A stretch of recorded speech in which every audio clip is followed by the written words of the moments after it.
ఒకటి యోహాను 3వ అధ్యాయము.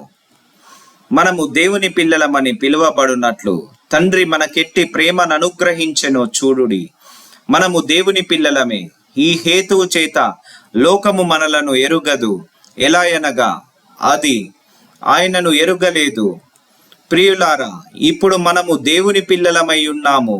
మనమిక ఏమవుదుమో అది ఇంకా ప్రత్యక్షపరచబడలేదు గాని ఆయన ప్రత్యక్షమైనప్పుడు ఆయన ఉన్నట్టుగానే ఆయనను చూతుము గనుక ఆయనను పోలియుందుమని ఎరుగుదుము. ఆయన యందు ఈ నిరీక్షణ పెట్టుకొనిన ప్రతివాడును ఆయన పవిత్రుడై ఉన్నట్టుగా తన్ను పవిత్రునుగా చేసుకొనును. పాపము చేయు ప్రతివాడును ఆజ్ఞను అతిక్రమించును. ఆజ్ఞాతిక్రమమే పాపము. పాపములను తీసివేయుటకై ఆయన ప్రత్యక్షమాయనని మీకు తెలియను. ఆయన యందు పాపమేమీయూ లేదు. ఆయన యందు నిలిచి ఉండువాడెవడును పాపము చేయడు. పాపము చేయువాడెవడును ఆయనను చూడలేదు.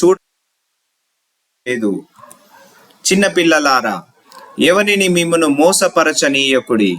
ఆయన నీతిమంతుడై ఉన్నట్టు నీతిని జరిగించు ప్రతివాడును నీతిమంతుడు.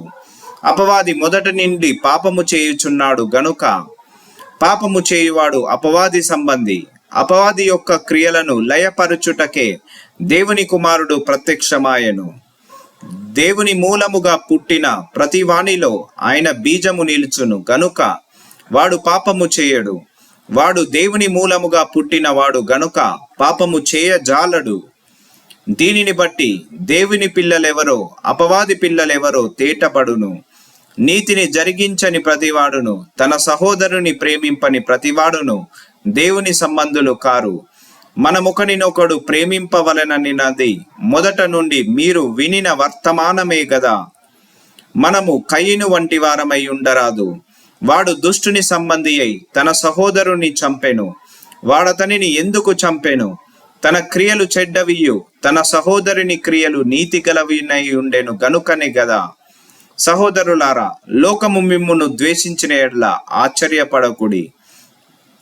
మనము సహోదరులను ప్రేమించుచున్నాము గనుక మరణములో నుండి జీవములోనికి దాటియున్నామని ఎరుగుదుము.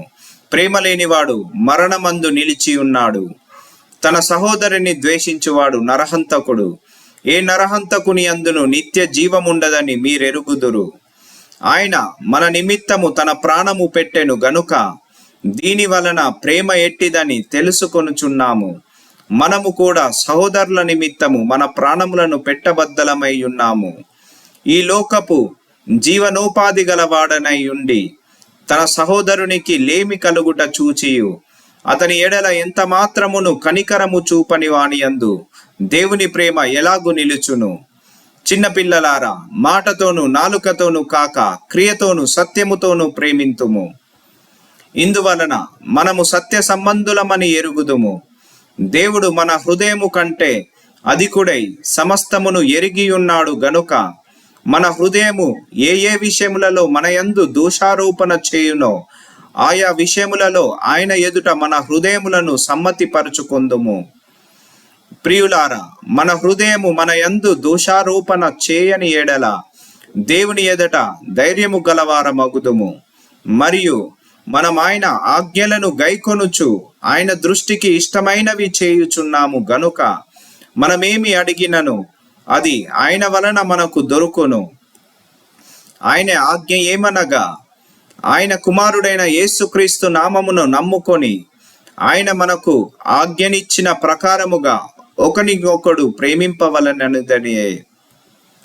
ఆయన ఆజ్ఞను గైకొనువాడు ఆయన యందు నిలిచి ఉండును. ఆయన వాని యందు నిలిచి ఉండును. ఆయన మన యందు నిలిచి ఉన్నాడని ఆయన మనకు అనుగ్రహి తెలుసుకొనుచున్నాము.